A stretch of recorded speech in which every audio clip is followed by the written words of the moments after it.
ಲೆಕ್ಕದಲ್ಲಿ 900 ಕೋಟಿ 1000 ಕೋಟಿ ತಿಂದರು ಅಂತ ಆರೋಪ ಆಯಿತು. ಅದರ ಸಲ ಶಿಕ್ಷೆನೂ ಆಯಿತು ಆಮದು ಬೇರೆ. ಯಾಕಂದರೆ ಅವ್ರ ಕಾಲದಲ್ಲಿ ನಡೆದಂಥ ದೊಡ್ಡ ಒಂದೇನಪ್ಪ ಅಂದ್ರೆ ಭ್ರಷ್ಟಾಚಾರದ ಘಟನೆ. ಆನಂತರ ಅವರು ನಿಧಾನಕ್ಕೆ ಹೊರಗೆ ಬಂದರು, ತಮ್ಮ ಹೆಂಡತಿನ ತೊಗೊಂಬಂದರು, ಅವರು ವಿಶ್ವಾಸ ಕಳ್ಕೊಂಡ್ರು. ಬಿಹಾರಿಗಳದೇನು ಬಡತನ ಹೋಗಲಿಲ್ಲ, ಎಲ್ಲ ಬಡತನ ಹೋಗಿಸಂತ ಬಂದಂಥ ಎಲ್ಲ ಈ ಒಂದು ನಮ್ಮ ಇವತ್ತಿನ ಆಳಸರು ಅಂದರೆ ಇದರ ಅರ್ಥ ರಾಜಕಾರಣಿಗಳು. ಇವತ್ತು ನಿತೀಶ್ ಕುಮಾರ್ ಅವರಿಂದ ಸಹಿತ ಬಡತನ ಹೋಗಲಾಡ್ಸೋಕ್ಕಾಗಿಲ್ಲ. ಇಡೀ ದೇಶದಲ್ಲಿ ಅತ್ಯಂತ ಬಡ ರಾಜ್ಯ ಯಾವುದು ಇದು ಅದು ಇದ್ದರೆ ಅದು ಬಿಹಾರ. ಬಿಹಾರಿಗಳಂದ್ರೆ ಏನಪ್ಪ ಅಂದರೆ ಕೂಲಿಗಳು ಅಂತ ಇವತ್ತು ಇಡೀ ದೇಶ ತುಂಬ ವಾತಾವರಣ ಅದು.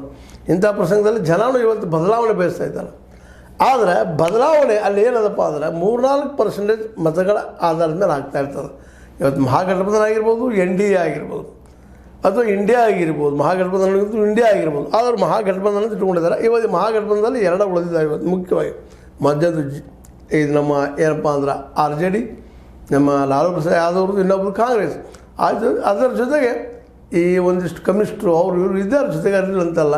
ಅದು ದೊಡ್ಡ ಒಂದು ಏನಪ್ಪ ಅಂದ್ರೆ ಈ ಒಂದು ಸಹಕಾರ ಅಲ್ಲಿ ಇಲ್ಲ ಉಳಿದವ್ರದ್ದು ಅಂತೆ.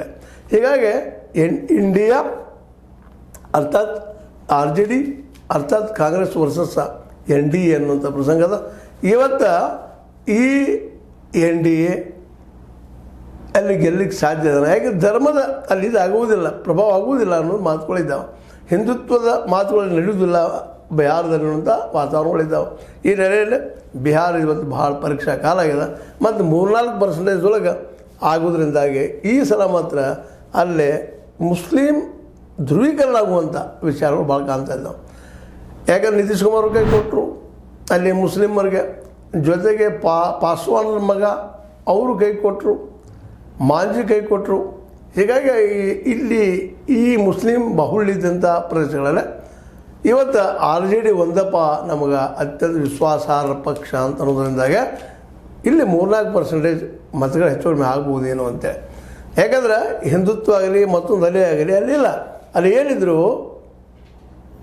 ಏನಿದ್ರು ವಿಶೇಷವಾಗಿ ಹಿಂದುತ್ವ